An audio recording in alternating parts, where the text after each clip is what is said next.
کوئی تو ہے جو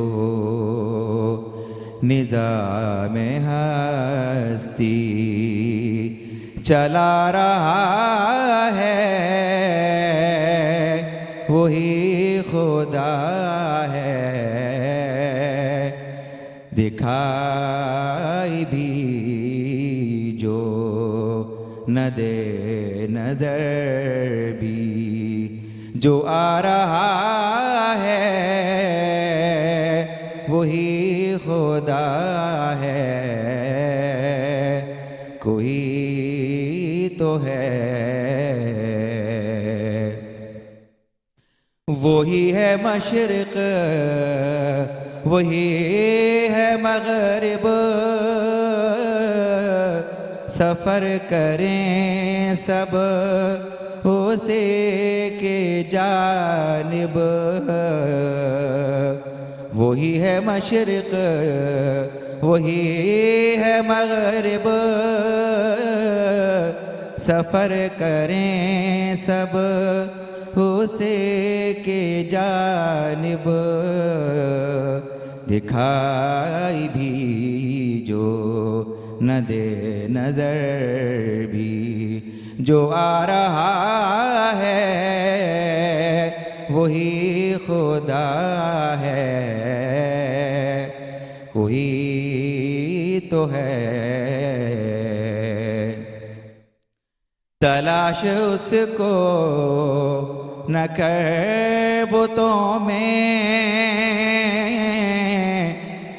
وہ ہے بدلتی ہوئی رتوں میں، جو دن کو رات اور رات کو دن بنا رہا ہے، وہی خدا ہے، کوئی تو ہے، کسی کو سوچوں نے کب سراہا، وہی ہوا جو خدا نے چاہا، جو اختیار بشر پہ پہرے بٹھا رہا ہے، وہی خدا ہے، کوئی تو ہے جو نظام ہستی چلا رہا ہے، وہی خدا ہے، دکھائی بھی جو نہ دے نظر بھی جو آ رہا ہے، وہی خدا ہے، کوئی تو ہے۔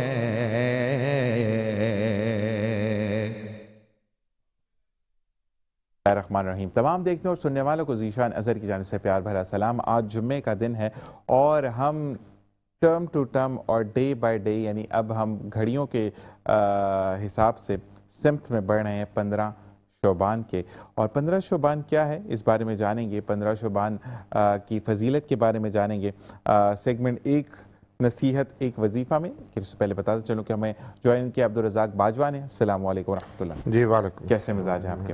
اسی کے ساتھ ساتھ مولانا شارق احمد کاشفی صاحب آپ کو خوش آمدید کہتے ہیں، جو سیگمنٹ کے بانی بھی ہیں اور سیگمنٹ کو لے کر بھی چلتے ہیں، آپ کو خوش آمدید کہتے ہیں۔ السلام علیکم۔ وعلیکم السلام۔ کیسے مزاج ہیں؟ الحمدللہ۔ اور اسی کے ساتھ سید اورنگزیب رضوی صاحب نے خوبصورت انداز میں حمد باری تعالیٰ سے پروگرام کا آغاز کیا، اور ہم اپنے سیگمنٹ کی طرف رواں دواں رہیں گے، اور جس کا عنوان ہے ایک نصیحت ایک وظیفہ۔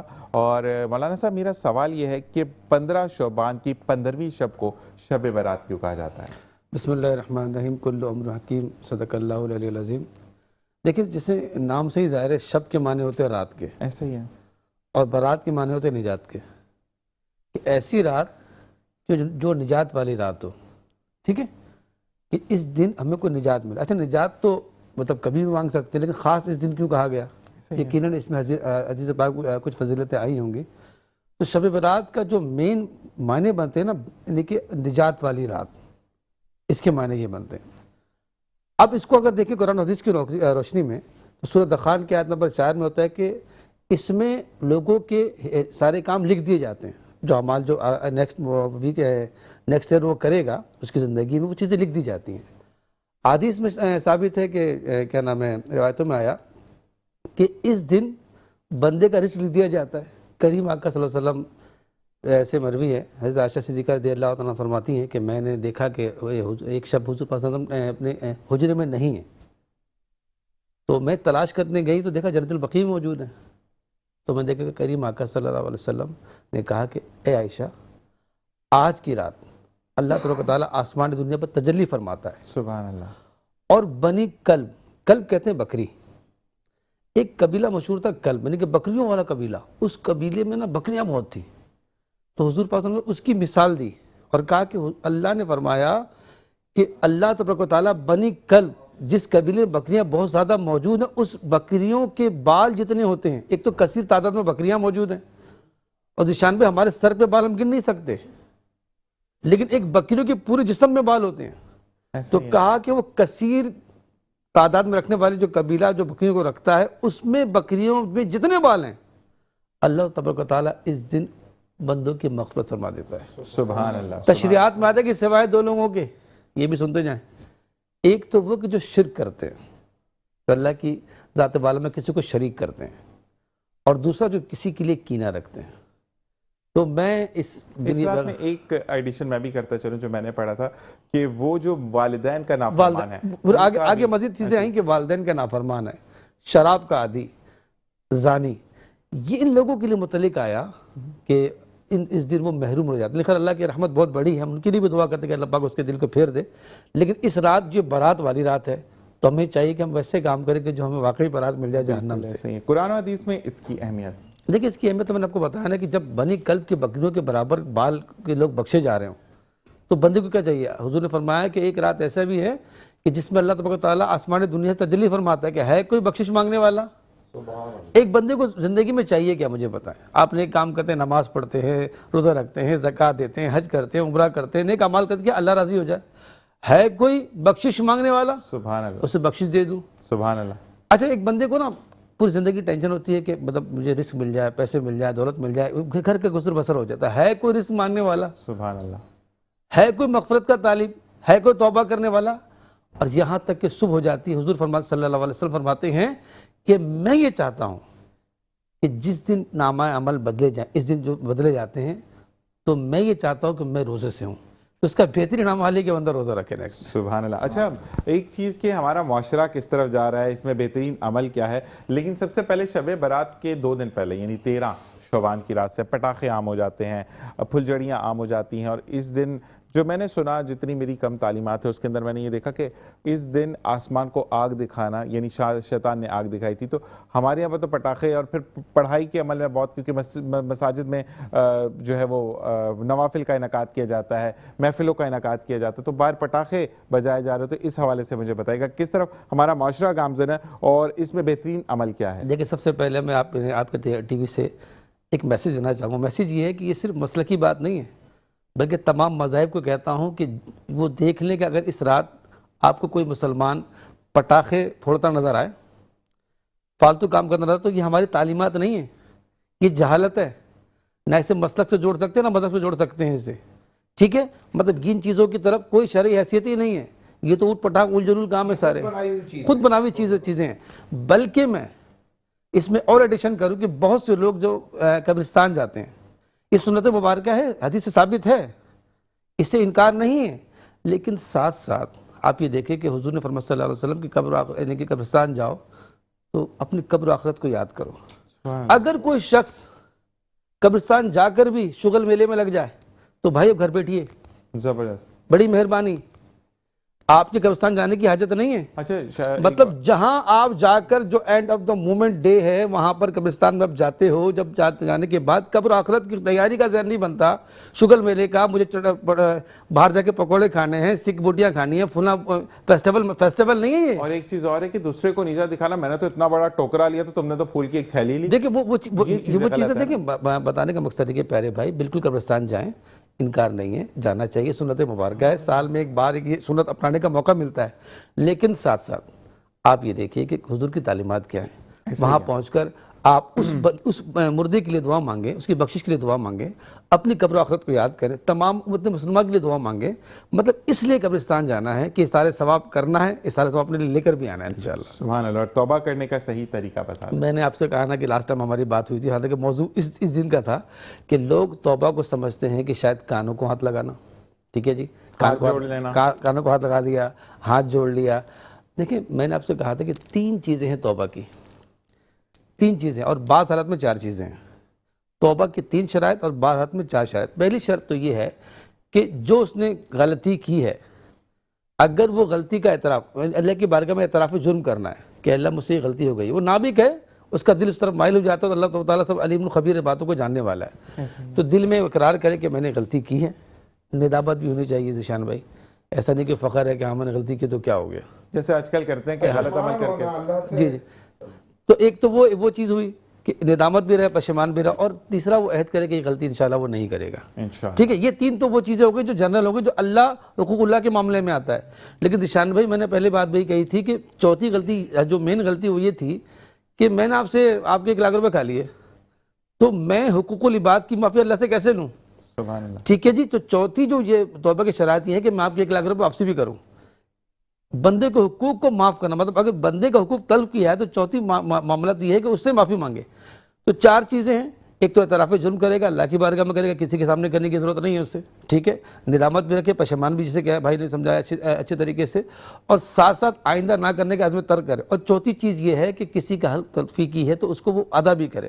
ہم کیا کرتے ہیں کہ بندوں کے حقوق کی معافی اللہ سے مانگتے ہیں, حالانکہ اللہ تبارک تعالیٰ چیز پہ قادر ہے, لیکن اللہ نے بندوں کو عزت دی ہے اور کہا کہ جس کی معافی اسی سے معافی مانگی جائے. یہاں پر ایک اور بات کہوں, کل مجھ سے ایک شخص کہہ رہا تھا کہ یار میری بہن مجھ سے بہت ناراض ہے, مطلب اسٹریم لیول کی مجھ سے ناراض ہے, تو مولانا صاحب مجھے بتائیں کہ 15 شعبان میں میری معافی بھی ہو جائے گی. تو میں نے کہا دیکھیں, اگر آپ نے اس کی حق تلفی کی ہے تو آپ اس کو ادا کریں. کہا نہیں ایسا بھی کوئی معاملہ نہیں ہے. تو میں نے کہا دیکھیں بات یہ کہ اگر ثم معذلہ کہنا نہیں چاہتا, سمجھانے کے لیے کر رہا ہوں کہ کسی کی ماں فاحشہ ہو, اگر بچہ اپنی ماں کی خدمت کرے تو بچے کے لیے تو ماں کی خدمت والی جنت ہے, ماں کے اعمال اپنے ساتھ ہوتے ہیں, ایسے ہی ہے. ٹھیک ہے. تو آپ بہن سے معافی بھی مانگیں, وہ معاف کرے نہ کرے وہ اس کی مرضی ہے, لیکن آپ اپنی تدبیریں پوری کیجئے. اور میں اس بہن سے ریکویسٹ کرتا ہوں کہ آپ بھی اسے معاف کر دیں. اور اللہ تعالیٰ پھر بیڑے پار کرتا ہے. یہاں پر سیگمنٹ اختتام ہوتا ہے, اور یہ وہ سیگمنٹ ہے جس سے ہم نصیحت حاصل کرتے ہیں. سید اورنگزیب رضوی سے میں گزارش کروں گا کہ نعت رسول مقبول صلی اللہ علیہ وآلہ وسلم ہمیں سنائیں. اس کے بعد ہم بریک پر جائیں گے اور واپس آئیں گے, اور پھر ہمیں شبیر دانش جوائن کریں گے. بسم اللہ الرحمن الرحیم. اللہم صلی علی محمد وعلی نبی اکرم شفیع اعظم دکھے دلوں کا پیام لے لو, تمام دنیا کے ہم ستائے کھڑے ہوئے ہیں, سلام لے لو. یہ کیسی منزل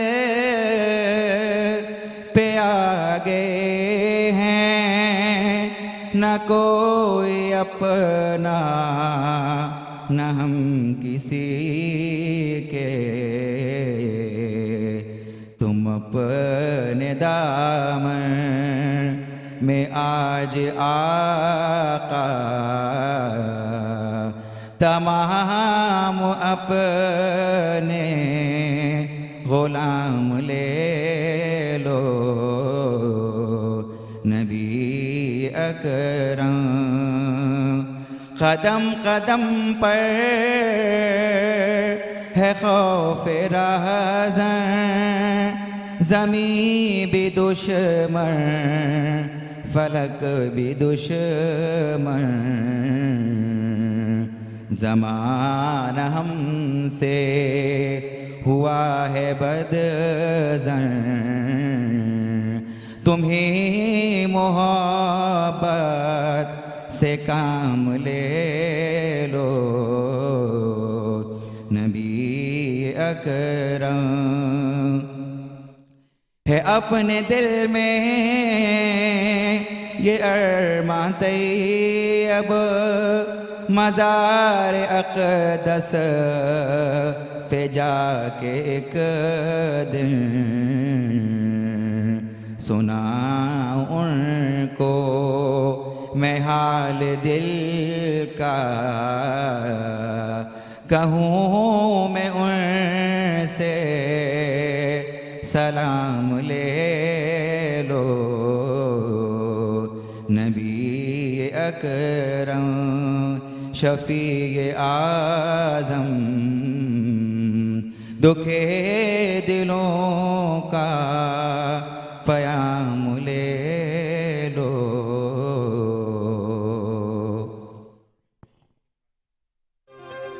شبیر دانش جوائن ان کریں گے اور عبدالرزاق باجوہ صاحب کے لیے 4 سوالات آئے ہیں جو کہ ہم بریک کے بعد جانیں گے. دیکھتے رہیے مسکراتی صباوت.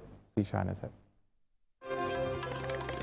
اور جناب ویلکم بیک. اور شبیر دانش نے ہمیں جوائن کیا. شبیر بھائی السلام علیکم. بہت بہت شکریہ آپ کے آنے کا.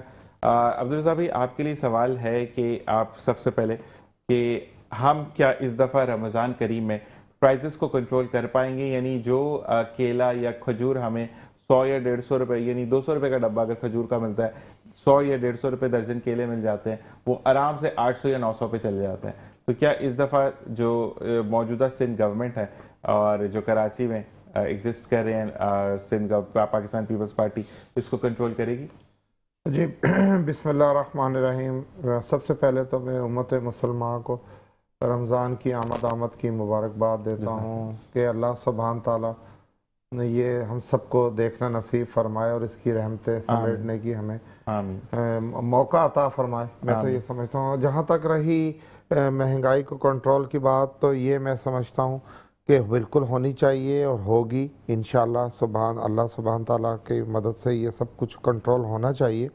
گورنمنٹ نے ادارے بنائے ہیں, وہ سیلریاں لے رہے ہیں, وہ مراعات لے رہے ہیں, وہ ریٹائرمنٹ لے رہے ہیں, وہ پیٹرول لے رہے ہیں, وہ گاڑیاں لے رہے ہیں, وہ سب کچھ تو لے رہے ہیں, ٹی اے ڈی اے لے رہے ہیں. وہ تو میں سمجھتا ہوں کہ یہ جو بیورو اینڈ سپلائز ایک ادارہ ہے گورنمنٹ آف سندھ کے انڈر ہوتا ہے, انہیں چاہیے کہ وہ اپنی کمر کس لیں. اور میں ہنگورو صاحب ان کے ایڈوائزر ہیں, چیف منسٹر صاحب کے, جو انہیں ہیڈ کرتے ہیں. اور چیف منسٹر صاحب سے بھی میں گزارش کروں گا, میں صوبائی اپنی جو ہماری پاکستان پیپلز پارٹی کی صوبائی قیادت ہے ان سے بھی گزارش کروں گا کہ اس بار ابھی سے ہمیں اس کی تیاری کر لینی چاہیے اور اداروں کو کنٹرول کرنا چاہیے, مہنگائی کو کنٹرول کرنا چاہیے, اور جو ہماری ریٹ ہے, حکومتی ریٹ ہے, اسے بحال رکھنا چاہیے. کیونکہ مہنگائی میں دیکھیں جو اپر کلاس لوگ ہیں, یا صاحب حیثیت کہہ لو یا امیر زادے کہہ لو, تو انہیں تو شاید اتنا فرق نہیں پڑتا, وہ چاہے 800 روپے ہوں یا 8000 روپے ہوں, انہیں کیا فرق پڑتا ہے. لیکن اکثریت جو ہے ہماری وہ متوسط طبقے کی ہے, عام لوگوں کی ہے, اور رمضان المبارک کا مہینہ ہوتا ہے, چاہے وہ امیر ہو یا غریب ہو, چاہے وہ صاحب حیثیت ہو یا ایک عام انسان ہو, اس کا دل کرتا ہے اپنے بچوں کے لیے پھل لے جانے کو, چاہے وہ بہت زیادہ نہیں بہت تھوڑا لے کر جائے. یا دیگر جو اللہ سبحانہ تعالیٰ نے رمضان المبارک میں تو جو ہمارے دسترخوان ہیں ان میں تو اس کی رحمت نازل ہو جاتی ہے. آپ دیکھیں کہ ایک عام اور سادہ گھر میں بھی الحمدللہ کافی چیزیں بنتی ہیں. تو یہ حکومت کا فرض ہے, یہ کوئی ہم احسان نہیں کریں گے. یہ صوبائی حکومت کو چاہیے کہ اس بار جو ہے جی میں بھی پارٹی سے گزارش کروں گا, میٹنگز میں بھی بات کروں گا. عبدالرزاق بھائی مسئلہ یہ کہ واقعی میں حکومت پاکستان یا حکومت سندھ کی بات میں کروں تو حکومت سندھ یعنی پاکستان پیپلز پارٹی کی طرف سے بھی ریٹ لسٹ آتی ہے, اس کو فالو نہیں کیا جاتا, بس فالو کروانا ہے. ذیشان صاحب میں تو یہ سمجھتا ہوں کہ خالی رمضان المبارک میں نہیں, ہمیں پورے سال حکومتی ریٹ بھی رکھنی چاہیے اور ریٹس کو بھی چیک. وہ مارکیٹ کمیٹیاں موجود ہیں, ایسے ہی ہے. دیکھیں آپ ان کی, آپ دیکھیں وہ خزانے سے تنخواہیں لے رہے ہیں, مراد لے رہے ہیں, رشوتیں بھی لیتے ہیں اتفاق سے. وہ لوگ ہر طرح کی مطلب فیسلٹی تو لیتے ہیں, لیکن اس کے بدلے میں عوام کو شاید وہ چیزیں وہ نہیں دے پاتے جو انہیں دینے چاہیے. تو میں عوام سے یہ انشاءاللہ گزارش بھی کرتا ہوں, توقع بھی میں انہیں کرواتا ہوں اپنی طرف سے, پارٹی کی طرف سے, کہ آپ, اور میں ایک بات انہیں میں پبلک سے بھی کہتا ہوں, اپنی کراچی کی سندھ کی عوام سے, کہ آپ کمپلین ضرور کریں. دیکھیں اب مجھے اگر وہ ریٹ لسٹ اس تاجر کے پاس نہیں ہے اور وہ ہمیں ایک چیز 1000 روپے کی ہے یا وہ 100 روپے کی ہے, وہ 200 کی بھی دیتا ہے, تو ہم خاموشی سے لے کے چلے جاتے ہیں کہ جی میرا روزہ ہے, میں لڑنا نہیں چاہتا کسی سے, میں کسی کو تکلیف. لیکن دیکھیں جہاں تک یہ بات یہ بھی درست ہے, روزہ ہمیں صبر کی تلقین کرتا ہے. دوسری طرف یہ ہے کہ اگر کوئی تاجر لوٹ ماری کر رہا ہے یا قانون کی وائلیشن کر رہا ہے, پبلک سے زیادتی کر رہا ہے, تو پبلک کو اس کی نشاندہی کرنی چاہیے اور تاکہ اس پر ایکشن لیں. ایکشن بھی لیں, اور دوسرا جب تک آپ اپنے حق کے لیے نہیں بولیں گے تو کون بولے گا؟ جی عوام اور حکومت دونوں کی ذمہ داری ہے. میں سمجھتا ہوں حکومت کی زیادہ ذمہ داری ہے, میں اپنے آپ کو زیادہ ذمہ دار کہتا ہوں. نہیں, لیکن میں ایک بات بولوں عبدالرزاق بھائی, میرے ساتھ دعا, پھر شبیر دانش کی طرف آتے ہیں, کہ آپ کا جو حکومتی لسٹ لگی ہوتی ہے, ٹنگی ہوتی ہے, وہ کہتے ہیں پھر جو دے رہا اس کے پاس چلے جاؤ. اس بارے میں بات کریں گے. شبیر دانش آپ کی طرف آتے ہیں کہ اب سکولز کے اوقات پہ کچھ چینجز آئیں گی رمضان کریم میں, کیونکہ ہماری بہنوں بیٹیوں کا بھی روزہ ہوتا ہے, اور پھر بچے سکول آ رہے ہوتے ہیں تو وہ تو ڈبل, کیونکہ سحری بھی انہوں نے بنانی ہے, پھر بچوں کے لیے ناشتہ بھی بنانا ہے, پھر دن کا کھانا بنانا ہے, پھر افطار کی تیاری کرنی ہے. تو اس حساب سے ایک میں نے پڑھا, کالم پڑھا کہ اب نظر ثانی کی جا رہی کہ رمضان میں سکولوں کو بند کیا جائے. ہاں ذیشان, یہ میرے بھی نظر سے گزرا ہے. ابھی اس پہ امپلیمنٹیشن کا جو ہے فیز وہ ابھی باقی ہے. میں بھی ابھی 2 ویکس تو ہیں, فرسٹ کے بعد سمجھ لیں 16 یا 17 کو آغاز ہوگا رمضان المبارک, 19 کو پہلا 19 کو. تو اس لحاظ سے تو ابھی اس پہ فیز جو ہے ابھی اس پہ ڈسکشن چل رہی ہے, اور جو بھی ہوگا پہلے کے مقابلے میں اس دفعہ امپلیمنٹیشن کے چانسز زیادہ ہیں, بیکاز کہ ویدر کا امپیکٹ بھی بہت ہے. ابھی بھی آپ دیکھیے فرسٹ ٹائم ایسا ہوا کہ, اور یہ گورنمنٹ کو اپریشیٹ کرنا چاہیے, انہوں نے ٹائمنگ کو ری شیڈیول کیا, اور ٹائمنگ آپ نے دیکھے ہوں گے کہ 9 to آنورڈ کر دیا. تو یہ بھی ایک مطلب ایک لٹریٹ کابینہ کی ایک علامت ہے. پہلے اس طرح کی کبھی معاملات نہیں ہوئے, جو چل رہا ہے گھسا پیٹا نظام چلا آ رہا ہے, اسی کو لیے چل رہے ہیں. تو اس سے ظاہر ہوتا ہے کہ پڑھے لکھے لوگ ہیں, وہ وقت کی اور لوگوں کی پرابلمس کو منیمائز کرنے کی کوشش تو کر رہے ہیں. تو یہ بھی انشاءاللہ جو بہتر ہوگا. ٹائمنگ کا مسئلہ ہے اسکول میں بچوں اب اس دفعہ دیکھا جائے, عبدالرزاق بھی یہاں پہ موجود ہے, کہ اب جو ہے وہ جون جولائی میں گرمی نہیں پڑتی. جون جولائی میں بڑا پلیزنٹ موسم ہوتا ہے, بارش بھی ہو رہی ہے, بادل بھی, اچھا بارش نہیں بھی ہو رہی تو بادل آپ کو ایٹ لیسٹ ملتے ہیں. لیکن اکتوبر مئی یہ 2 مہینے ایسے ہوتے ہیں, اور رمضان کریم جس پہ تھوڑا سا پرابلمٹک ہو جاتی ہے. ذیشان بھائی 8 مہینے ہو گئے ہیں گرمی. اب ہمارے یہاں 4 مہینے کی جو 3 موسم ہیں وہ 4 مہینے پر ہو گئے, اور گرمی کنٹینیو 8 مہینے ہو گئی ہے. ایسے ہی ہے, گرمی بہت زیادہ ہو گئی ہے. تو اس میں ظاہر ہے پھر وقت کے ساتھ ساتھ گورنمنٹ اور ایجوکیشن ڈپارٹمنٹ اپنی پالیسیاں بھی چینج کرتا رہتا ہے, اور کرے گا انشاءاللہ. نہیں, اور دوسری چیز یہ کہ اب اسکول میں بچوں کی جو تعداد ہے, میں نے یہ سنا اور ایک پڑھا بھی, اور کہتے ہیں کہ سوشل میڈیا پہ کچھ چیزیں آنکھوں سے گزرتی ہیں, اس پہ یہ تھا کہ بچے بڑے افیکٹڈ ہوئے ہیں سردی کے موسم میں. مطلب کیونکہ جو نیشنل انسٹیٹیوٹ آف چائلڈ ہے وہاں پر کافی جگہ, مطلب کافی دفعہ لوگ گئے تو بیڈز نہیں ہیں, کیونکہ بچے بہت بیمار ہیں. لیکن اب بچوں کی امیون سسٹم تو ویسے بھی ویک ہوتی ہے ایز کمپیئر ٹو ایڈلٹس. اور یہ بات آیا ہے کہ جو ویدر ہے اتنا شدید ہے کراچی اور کراچائٹس کے لیے, یہ سارا ایک نیو انوائرمنٹ, نیو ایٹماسفیئر بنا ہے, اور جو ڈرائنس ہے وہ بہت زیادہ ہے, ہیومیڈیٹی کی کمی ہے, تو اس کا امپیکٹ بچوں کی صحت پہ تو آتا ہے. اور بچے تو ظاہر نازک ہوتے ہیں مقابلتاً بالغوں کے, تو اس کے اثرات سب سے پہلے بچوں پہ ہی پڑتے ہیں. اور NICH میں جو آپ تعداد بتا رہے ہیں, یہ اسی بات کی علامت ہے. اور ہمارے یہاں اٹینڈنس کی بھی کافی کمی رہی ہے, اور 20% بعض اوقات 25% تک شارٹیج رہی ہے.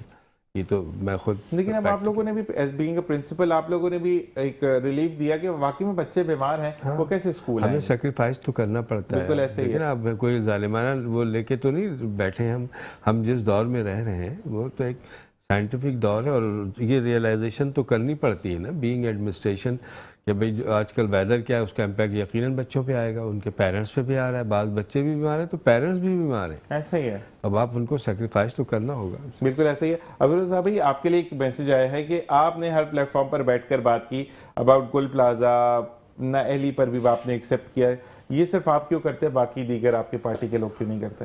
ہاں میں یہ سمجھتا ہوں کہ سب کو کرنا چاہیے, جہاں کہیں ہم سے کوتاہی ہو جائے, غلطی ہو جائے, یا میں نے بھی دیکھا صرف آپ ہی بول رہے ہوتے ہیں. میرا خیال ہے کہ دیکھیں چلیں شروعات تو کسی ایک نے تو کرنی ہے نا جی, میں اپنے سے کر لیتا ہوں. تو ہمیشہ ہم دوسروں کو الزام تراشیاں دینے کے بجائے اپنی بھی اصلاح کرنی چاہیے, اپنی بھی کوتاہیاں اور غلطیوں کو, اور جو معاملات اپنے سے خود سے ہو جائیں یا اپنی گورنمنٹ سے ہو جائیں انہیں آئندہ نہ ہونے کی طرف بڑھنا چاہیے, انہیں روکنا چاہیے. تو میں نے تو جو پڑھا ہے اپنے اسلامی کنٹری میں, اپنے ملک میں الحمدللہ, اس میں یہی کہا گیا ہے کہ وہ بڑا ہوتا ہے جو اپنی غلطی ایکسیپٹ کر لیتا ہے اور آگے بڑھ کر معافی بھی مانگ لیتا ہے. تو اس سے کیا فرق پڑتا ہے؟ آپ کے معاملات سلجھ جاتے ہیں, آپ کے معاملات بگڑنے سے بچ جاتے ہیں. اور ایک اچھے انسان کی, ایک بہترین مسلمان کی یہ نشانیاں ہیں کہ وہ اپنی غلطی کو ایکسیپٹ کرتا ہے. ہم سے غلطیاں, ہم انسان ہیں, ہم فرشتے تو نہیں ہیں. اشرف المخلوقات. ہاں جی, ہم فرشتے ہوں, ہم کہہ سکتے ہیں جی ہم سے غلطی نہیں ہوتی. کیوں نہیں ہوتی جی, غلطیاں ہوتی, ہاں جان کر کے نہیں ہونی چاہیے. قدرتی جو معاملات ہیں, اب گل پلازا کا معاملہ ہے, میں سمجھتا ہوں کہ جہاں اگر کسی بھی ڈپارٹمنٹ کی کوتاہی ہو سکتی ہے, وہاں کی جو سول انتظامیہ ہے, جو وہاں کے یونین تھی, انہیں بھی اس چیز کی نشاندہی کرنی چاہیے تھی کہ وہاں پہ گیٹس پر چوکیدار, یا ان کی ایک وقت ٹائم مقرر ہونا چاہیے تھا, یا جو بھی آج کل جو فیسلٹی, آج کل تو بڑا جدید دور ہے, آپ کو جو چیزیں اپنی سہولیات کے لیے وہاں رکھنی چاہیے تھی. لیکن اب کیا کہا جا سکتا, اب ہم کیا کرتے ہیں کہ گورنمنٹ کو قصوروار اس لیے کہتے ہیں کہ وہ پاور میں, وہ طاقت میں ہوتے ہیں, وہ اقتدار میں ہوتے ہیں, لوگ یہ سمجھ رہے. تو ایسا نہیں ہے. ایسے ایز اے انسان, ایز اے کراچی کے شہری سٹیزن, ہماری بھی کچھ ذمہ داریاں ہیں. ہمیں بھی دیکھیں, گورنمنٹ چاہے جتنی بھی طاقتور ہو, چاہے جتنی بھی پاورفل ہو, جب تک پبلکلی آپ کو اویئرنیس نہیں ہوگی, آپ کے لوگوں میں اتنا شعور نہیں ہوگا اپنی چیزوں کو بہتر کرنے کا, تو گورنمنٹ تو ایک ادارہ ہے, وہ جہاں تک جو سہولتیں دے سکتی ہے, اور وہ بھی غلطیاں کوتاہیاں نہ ہوں, کرپٹ نہ ہو, 100 چیزیں ہوں تو وہ بہتری لا سکتی ہے. اور اگر یہ ساری چیزیں بھی موجود ہوں تو اس میں آپ ان سے یہ رسپیکٹ کریں کہ وہ یہ سب ٹھیک ہو جائے گا, تو ٹھیک نہیں ہوگا. عوام اور گورنمنٹ دونوں کو ایک پیج پر آنا چاہیے اور مل کر اپنے شہر کی, اپنے ملک کی, اپنے وطن کی, اپنے صوبے کی خدمت کرنی. اچھا جی, ایک اور بات آئی کہ آپ ساتھ ہوں گے تو ہم کر سکتے ہیں, ورنہ چیزیں خراب ہوگی. جی شبیر بھائی کیا کچھ کہنا چاہتا ہے؟ یہ اصل میں بالکل صحیح کہہ رہے ہیں رزاق بھائی, یہ جو بھی معاملات ہیں یک طرفہ طور پہ نہیں چھوڑ دینا چاہیے. ہمارے یہ بڑا پرابلم ہے. لاسٹ ٹائم جب یہ ڈسکشن چل رہا تھا گل پلازا پہ, جب میری آپ نے وہ اوپینین مانگی تھی, تو میں نے آپ کو بتایا تھا نا کہ دیکھیے, اور ایک ہفتے کے بعد ابھی تک جس دن ہینڈ اوور ہوا ہے, پتہ ہے آپ کو, اس پہ تالے ابھی تک لگے ہوئے تھے. جب اس کو میں نے آپ سے کہا تھا نا کہ اگر فائر جس دن ہوا, اگر اس وقت چوکیدار کو ڈھونڈ لیتے تو یہ کچھ مسئلہ نہیں ہوتا, کھول جاتا, لوگ بھاگ لیتے. ہوا یہ کہ تالے بند رہے مستقل, اور ابھی تک بند تھے. 3 دن پہلے بھی نشاندہی کی ہے, چیکنگ کرنے والوں کے تالے لگے ہوئے تھے ابھی تک. تو آپ مجھے بتائیے کہ اس کا ذمہ دار کون ہے؟ اصل میں یہ جو تالا تھا نا, یہی تو سب سے بڑی پرابلم تھی جس کی نشاندہی نہیں کی انہوں نے. میں نے آپ سے کیا کہا تھا, ایک گاڑی میں رسہ باندھ کے کھینچ دیتے, گرل نکل جاتا, لوگ باہر سے آزاد ہو جاتے. یہ تک کوشش نہیں کی. وہاں ہزاروں لوگ کھڑے ہوئے ہیں لیکن صرف تماشائی ہیں. ہم لوگ موبائل نکال کے بس مووی بنانا شروع کر دیتے ہیں. اب تو میں پاکستان پیپلز پارٹی کی جو کل جوڈیشل کمیشن بنایا ہے اس کی تحقیقات کے لیے, اس کو سہراتا ہوں کہ اس میں سارے دودھ کا دودھ, پانی کا پانی ہو جائے گا. نہ کوئی بیوروکریٹ ہے, نہ کوئی حکومتی وزراء ہے اس میں, نہ کوئی مطلب کوئی بھی طاقتور شخصیات نہیں وہاں جوڈیشنلی خود فیصلہ کرے گی. اور میں آپ کے چینل کے توسط سے بھی یہ کہتا ہوں کہ جو جوڈیشنلی کا فیصلہ آئے، اس پر تحقیقاتی رپورٹ آئے، اس پر ایپلیمنٹیشن ہونی چاہیے، چاہے اس میں کوئی بھی طاقتور انسان ہو یا کوئی عام انسان ہو. جس کی بھی غلطی کوتاہی اس میں 100 سے زیادہ لوگ شہید ہوئے ہیں، اور جو بظاہر نظر آ رہے ہیں، ہو سکتا ہے اس سے کہیں زیادہ بھی ہوں. اب ہم جس طرح کی وہاں صورتحال ہوئی ہے، جس طرح کی وہاں آگ لگی ہے، جس طرح کی ہر چیز خاک ہو گئی ہے، مٹی بن گئی ہے. اتنی بریک پہ جائیں گے اس سے پہلے کہ اتنی زبردست آگ تھی کہ اس نے ایک حصہ گرا دیا، تو واقعی اس آگ کی کیا شدت ہوگی جانیں گے مزید اس بارے میں ایک بریک کے بعد. دیکھتے رہیے مسکراتی سبابت ذیشان ہے. اور جناب ویلکم بیک. اور اسی کے ساتھ ساتھ اچھا شبیر بھائی، اگر آپ سے پوچھا جائے آپ کا اوپینین، بینگ اے پرنسپل، آپ آکسیڈنٹ گرامر اسکول کے بانی بھی ہیں، روح رواں بھی ہیں، مجھے یہ بتائیں کہ اگر آپ سے اوپینین پوچھتے اسٹوڈنٹس کو چھوڑ دیں، ڈو یو تھنک کہ رمضان میں اسکول کو بند کرنا چاہیے یا نہیں؟ What do you think? دیکھیے، بندش تو کسی بھی مسئلے کا حل نہیں ہے ذیشان. آپ دیکھیے یہ جو ہوتا ہے نا، ہمارے یہاں سب سے بڑی یہ ہے اکیڈمک سائڈ کو بہت ایزی لیا جاتا ہے. پوری دنیا کے اندر جو 3 شعبے ہیں نا، ان میں سب سے ٹاپ موسٹ ایجوکیشن ہے. چرچل نے کیا کہا تھا کہ اگر انسٹیٹیوٹ کھلے ہوئے ہیں، جوڈیشری انصاف دے رہی ہے، فیصلے ہو رہے ہیں، تو پھر اس ملک کو ترقی سے کوئی نہیں روک سکتا. ہمارا تو المیہ یہ ہے کہ ہم سب سے پہلی قدغن تو اکیڈمک سائڈ پہ لگاتے ہیں. بھائی بند کرنے کا کیا جواز ہے؟ آپ دیکھیں کہ کوئی ایسی ہارڈ اینڈ فاسٹ ہو تو نا چلتا ہے، سسٹم چلتا ہے. روزے کا مطلب قطعاً یہ تھوڑی ہے کہ آپ سب کاموں پہ ہاں نہیں، روزہ آپ بالکل رکھیں. ہم لوگ سارا دن روزہ رکھتے ہیں. میں گزشتہ 40 سال سے اسکول چلا رہا ہوں، میں آج تک ایک روزہ نہیں چھوڑا. یہ سب نہیں، بیسیکلی کہنے کی باتیں ہیں. یہ تو ایک آپ کا تقوی کا عمل ہے، تقوی کا پروسیس ہے، اس کے اندر آپ رہتے ہوئے ہر کام کریں. روزے کا مطلب یہ تھوڑی کہ آپ لوگوں پہ چڑھائی کرتے پھریں سارا دن. ماشاءاللہ، بالکل ٹھیک. روزے کا مطلب یہ تھوڑی کہ آپ رانگ وے سے ڈرائیو کرتے پھریں. روزے کا مطلب یہ تھوڑی کہ آپ سارے دن بچوں کو پیٹتے رہیں. No no no, this one is the nonsense. Actually میں آپ کے عمل کے تقاضے یہی تو ہیں کہ آپ میں پیشنس کتنا ہے. اس روزے کی طفیل آپ کی ذات کے اندر کتنی برداشت ہے، کتنا صبر ہے، کتنا ایبزارپشن آیا ہے آپ کی ذات میں، کتنی گیپ آئی ہے جس سے کے ذریعے آپ لوگوں کے اور پیشنس. لیکن یہاں پر شبیر بھائی اکثر یہ آپ سے بھی سوال ہے کہ رمضان میں اگر میں کسی سے سوال کروں نا، بات مت کرو یار روزہ ہے میرا، مقصد کیا ہوتا ہے؟ مطلب بار بار جتانے کا. یہی تو اصل وہ خرابی ہے. جو لوگ روزے کو ایسا لیتے ہیں ذیشان کے جیسے انہوں نے کوئی بہت بڑا مارکا سر کر یا وہ کسی پر احسان کر یا وہ کسی پر احسان. یہ بولنا چاہتا بھائی یہ احسان تھوڑی ہے. تو یہ اللہ اور آپ کے بٹوین ایک معاہدہ ہے، اس کو آپ فلفل کرتے ہیں. روزے کیا ہے؟ اور سر وہ اس کا جو ثواب ہے یا اس میں جو بہتری وہ صرف آپ کی ذات کے لیے. بالکل، اللہ آپ کو اس کا اجر دے رہا ہے. آپ کی مشک، آپ کی نکلی ہوئی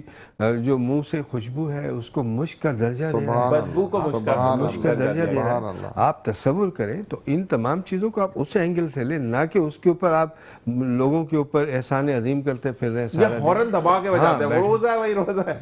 اچھا، خاص طور پہ دیکھیے جو ہماری جو ٹریفک کے سسٹم میں یہ بہت انفارچونیٹ ہو جاتا ہے. ایک دوسرے پہ گاڑیاں چڑھا رہے ہیں تو پتہ چلا وہ جو وین والے ڈرائیور حضرات ہوتے ہیں ان کو چلے ٹھیک ہے، وہ ایڈکٹس ہوتے ہیں یا ان کو دن بھر اپنی ضروریات کی تحت جو بھی ایڈکشن ہے وہ نہیں کر پاتے ہیں، تو ان کی ٹائمنگ بنا دیں کہ بھائی ٹھیک ہے آپ اگر 12 گھنٹے جاب کرتے ہیں تو آپ 8 گھنٹے کر دیں. ان کے جو آنرز ہیں ان کو چاہیے کہ اچھا دنیا بھر میں ایسا ہے ڈسٹریبیوٹ کر دیتے ہیں 2 گھنٹے 4 گھنٹے آپ کو ریلیف مل جاتا ہے ایکسٹرا. اسی طرح سے انسٹیٹیوٹس کے اندر اگر ٹھیک ہے جی اگر کنٹینیو ہے تو آپ اس کا بریک بڑھا دیں تاکہ تھوڑا سا ریلیکس ہو کے سیکنڈ سیشن میں جائیں لوگ، ہے نا. نہ کہ آپ دن بھر لڑتے پھریں یا لڑواتے پھریں ایک دوسرے کو. ہمارے یہاں انہی چیزوں کو تو نیگیٹو لے لے گا. دیکھیے عبادات کا تصور قطعاً یہ نہیں کہ آپ دوسروں پہ احسان عظیم کرتے پھر رہے ہیں. عبادات اللہ اور آپ کے درمیان ہے، وہ آپ ہی کے درمیان رہنی چاہیے، اور اس کے ثمرات جو ہیں وہ انسانوں تک پہنچانا ہے. روزے کے درمیان آپ جو لوگوں تک اپنی اخلاقیات کا اظہار کریں گے وہی تو آپ کا امتحان ہے اصل میں. نہ کہ آپ روزہ رکھ کے کہ لوگوں کے ساتھ تلخ لہجے اختیار کریں. روزے کی حالت میں آپ لوگوں سے کیا ہمارے یہاں حلف عام میں جو کہتے ہیں کہ جی منہ ماری کرتے پھر رہے ہیں صبح سے لے کے شام تک. یہ سارے نیگیٹو امپیکٹس ہیں، اور اسی کی تو اصلاح کے لیے جتنے بھی حضور صلی اللہ علیہ وسلم نے فرمایا کہ آپ کے جتنے اعمال ہیں اس کا نتیجہ اللہ تعالیٰ اس کا اجر دے رہا ہے، ایسا ہی ہے، آپ بندوں سے مانگتے پھر رہے ہیں کیا صبح بتاتے پڑ رہے ہیں کہ اچھا عبدالرزاق صاحب آپ کے لیے ایک میسج ہے کہ میرا تعلق لیاری کے ایک علاقے سے جہاں ہم دھوبی کا کام کرتے ہیں، تو عبدالرزاق بھائی سے پوچھے گا کہ اس دفعہ پاکستان پیپلز پارٹی نے کوئی راشن کا پلان آؤٹ کیا ہے کہ ہم جیسے غریبوں کو راشن ملے؟ جی میں اپنے بھائی کو یہ بتانا چاہ رہا ہوں کہ دیکھیں ہمیشہ یہ کوئی گورنمنٹ کی سطح پر نہیں ہوتا. اللہ سبحانہ تعالیٰ نے جتنے لوگ ہوتے ہیں ہمارے شہر میں یا محلے میں یا یو سی میں صاحب حیثیت لوگ، وہ اپنی رمضان المبارک میں وہ چیزیں تقسیم کرتے ہیں، چاہے وہ زکوٰۃ کے پیسے ہوتے ہیں یا ان کے دیگر وہ صدقات وہ رمضان المبارک میں دیتے ہیں. تو یہ کوئی حکومتی سطح پر ایسا نہیں ہوتا کہ جی سرکاری سطح پہ چیف منسٹر صاحب نے کوئی 10 ٹرک بھیجے ہیں یا گورنر صاحب نے 20 ٹرک بھیجے ہیں. اپنی مدد آپ کی جی وہ اپنی مدد آپ کے تحت وہ اپنی جیبوں سے کرواتے ہیں. صاحب حیثیت لوگ جتنے بھی ہوتے ہیں، صنعت کار ہیں، تاجر ہیں، سیاست دان ہیں. تو میں سمجھتا ہوں کہ اللہ سبحانہ تعالیٰ نے کراچی کے لوگوں کا بہت بڑا دل دیا ہے. میں اپنے دوست کو یہ یقین دلاتا ہوں کہ آپ رمضان المبارک میں ہمارے لوگ توقع سے بھی زیادہ الحمدللہ اپنا دل بڑا کرتے ہیں. اور آپ سرکاری سطح پہ بھی ضرور نہیں، میں لیکن ایک بات یہاں پہ ضرور کہنا چاہوں گا کہ میں عبدالرزاق بھائی سے ایک ریکویسٹ کروں گا، اور اس دن کے لیے میں جب بھی آپ آئیں، آپ آنے سے پہلے جو ہے وہ دیے ہوئے نمبر پر کانٹیکٹ کریں. اور عبدالرزاق بھائی سے میں ریکویسٹ کروں گا کہ جو ان کے جاننے والے ہیں ہم ان کے ہاتھ سے آپ کو راشن ہمارے جو وہاں پر الحمدللہ جتنے پاورفل لوگ ہیں وہاں پر لیاری میں، وہاں پر بہت بڑے تاجر بھی، بڑے صنعت کار بھی ہیں، ایم پی ایز ہیں، ایم این ایز ہیں، وہ سب لوگ جو ہے رمضان المبارک میں بہت زیادہ دیتے ہیں عام متوسط طبقے کو، اور اللہ کا بھی حکم ہے دینا ہے. تو میں سمجھتا ہوں کہ انشاءاللہ بالکل دیا جائے گا. ہم مل کر پھر عبدالرزاق بھائی اس پہ بات کریں گے. ٹھیک ہے جی. اور شبیر دانش بھائی آپ کے لیے بھی یہ پوچھا جا رہا ہے کہ آپ کی کمیونٹی میں لوگوں میں بھی کچھ ایسے لوگ جو کہ متوسط طبقے کے، تو وہ آپ سے رابطہ کر سکتے ہیں، آپ کے کوئی جان پہچان میں ایسا ہے؟ آپ پہ پرسنلی نہیں بولا گیا، آپ کے اطراف میں بولا گیا. ہاں دیکھیے اصل میں وہ تو ہمارا جو ایریا ہے، جیسے لیاری کا رزاق بھائی بتا رہے ہیں، تو کم و بیش جس ایریا کے اندر میرا کام ہے وہ بھی ایسا ہی ہے، اور ہم اپنی مدد آپ کے تحت خاموشی سے کرتے ہیں لوگوں کے اندر. اس کا اصل میں کیونکہ پیور سوشل ورکر ہوں، میں نے ماسٹرز کیا سوشل ورک میں، تو میں اس طرح کی جو تشہیری وہ ہے طریقہ اڈاپٹ نہیں کرتے، اور اس کو میں بہتر بھی نہیں سمجھتا. جو مدد دینے والے ہاتھ کو دوسرے ہاتھ کا پتہ نہ ہو. حکم اللہ بھی یہی ہے، حکم اللہ بھی یہی ہے. اور باقی جو لوگ ہیں وہ لوگ جو کرتے ہیں، اگر وہ کرنا چاہیں تو میری خدمات حاضر ہے، وہ آئیں، میں اپنا اسپیس دے دوں گا کہ خدمات انجام جو لوگ بھی دینا چاہیں. بالکل اسکول کا آپ کا اسپیس ہے، وہاں پر آ کر دیں، رجسٹریشن کروائیں. میں اسپیس دے دوں گا ان کو، اگر کوئی بھی صاحب حیثیت آتے ہیں. اس پسماندہ علاقہ ہے ہمارا بھی، اورنگی کو اتنا ڈیولپ تو ہے نہیں. ٹھیک ہے جی.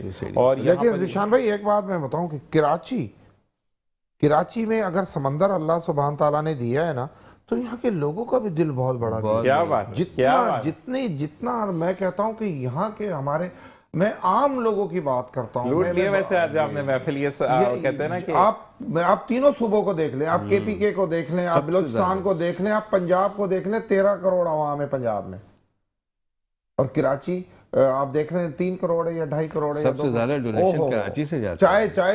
چاہے زلزلہ آئے، چاہے سیلاب آئے، خدا کوئی بھی ناگہانی آفت آتی ہے، اس میں سب سے آگے کراچی چیر اپنا دل بڑا کر کے نکل رہا ہوتا ہے. اچھا جی، یہاں پر آپ کے لیے کہا گیا ہے عبدالرزاق بھائی کہ آپ سے تو بہت امیدیں ہیں، اور رمضان میں بالکل جی رمضان میں ہم ان کو پکڑ کے لائیں گے اس دفعہ، کیونکہ سحری ٹرانسمیشن میں یہ نہیں آ پا رہے تھے، تو افطار ٹرانسمیشن ان کو پکڑیں گے. شبیر دانش بھائی آپ بھی ہمارے ساتھ رہیں گے. اور دوسری چیز یہ ہے کہ بالکل جی بہت اچھے سے کچھ اناؤنسمنٹ بھی ہم کریں گے، اور ہم آکسیڈنٹ گرامر کے حوالے سے بھی کچھ اناؤنسمنٹس کریں گے. لیکن رمضان تک آپ کو انتظار کرنا ہے، کیونکہ اچھی چیزیں کہتے ہیں نا تحفہ برتھ ڈے پر دیا جاتا ہے، کسی خوشی پر دیا جاتا ہے. تو عبدالرزاق بھائی سے بھی میں تحفہ لوں گا، میں شبیر دانش بھائی سے بھی. سب سے پہلے تو میں یہ آپ سے گزارش کروں گا کہ آپ دعا کریں کہ اللہ سبحانہ تعالیٰ یہ رحمتوں کا مہینہ ہمیں دیکھنے کی عمر عطا فرمائے، ہم حیات ہوں، ہم سلامت ہوں، ہم صحت مند ہوں، اور کراچی تاکہ میں ہم یہ اللہ دیکھ خاص سکیں یہ رحمتوں کا مہینہ۔ نہیں دوسری بات ہے خاص کراچی پر اللہ تعالیٰ نظر ثانی کرے کہ کراچی پہ ہر جگہ، کیونکہ کل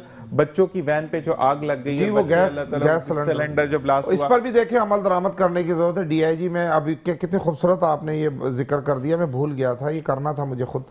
ڈی آئی جی ٹریفک کو، آئی جی سندھ کو بہت زیادہ ایپلیمنٹیشن، حالانکہ یہ پابندی ہے، یہ بچوں کی وینوں میں جو گیس کے سلنڈر لگائے ہوئے، گھر پہ کھانے کا پکانے والا گیس کا سلنڈر سے وہ گاڑی چلا رہا ہے، یار بچے کتنے قیمتی ہیں، ان کے ماں باپ سے پوچھیں۔ اصل میں یہ بھی وہی ہے جو ابھی بات کر رہے تھے نا، یہ اصل میں اویئرنیس کی کمی ہے۔ ایسے یہ دیکھیے آج بھی آپ دیکھیں نا، پیٹرول سے کمپیئر کریں تو گیس زیادہ مہنگا پڑ رہا ہے، اور انجن خراب ہو جاتا ہے گیس سے۔ جی، اور لیکن سر وہ یہ سمجھتے ہیں کہ وہ ہمیں سستا پڑتا ہے، اب ان کے دماغ میں اچھا ایک تو ان کی گاڑیاں ختم ہیں، ایسا ہی ہے، گاڑیاں ان کی برباد ہے۔ میں نے کل میرے بیٹے کو جو لے کر جاتا ہے اسکول وین والا، میں نے جلدی سے اس کو وہ ویڈیو بھیجی تو اس نے کہا جی اللہ رحم فرمائے گا، اس نے بس اتنا سا لفظ کیا کہ مجھے جواب نہیں۔ بھائی میں کچھ نہیں کروں گا، اللہ رحم اللہ ہم نے ٹوٹل توقعات جو ہے خدا تعالیٰ پہ کر لی ہیں کہ بس اب اللہ کا تو رحم ہے نا، آپ لوگ وہ ایک ڈرامہ آتا تھا نا، اس میں وہ کہتا ہے بزرگوں تسی اللہ کو اتنا تکلیف کیوں دیتے ہو، خود کیوں نہیں کچھ کرتے۔ خود کچھ نہیں کرتے۔ عبدالعزیز صاحب بہت بہت شکریہ آپ کا اتنی پیاری محفل میں آنے کا، اسی کے ساتھ اچھا بنانے کا۔ شبیر بھائی آپ کا بہت شکریہ کہ آپ، اور بھائی آپ کا بہت بہت شکریہ، میرے کے بعد کچھ اور مہمان جوائن کریں گے، اور اسی طریقے سے یہ محبتیں برقرار ہے، اللہ تعالیٰ ان کو لمبی عمر عطا فرمائے، ان کے ساتھ ہمارا یہ کاروان چلتا رہے۔ ملتے ایک بریک کے بعد، دیکھتے رہیے مسکراتے سباوت ذیشان ہے۔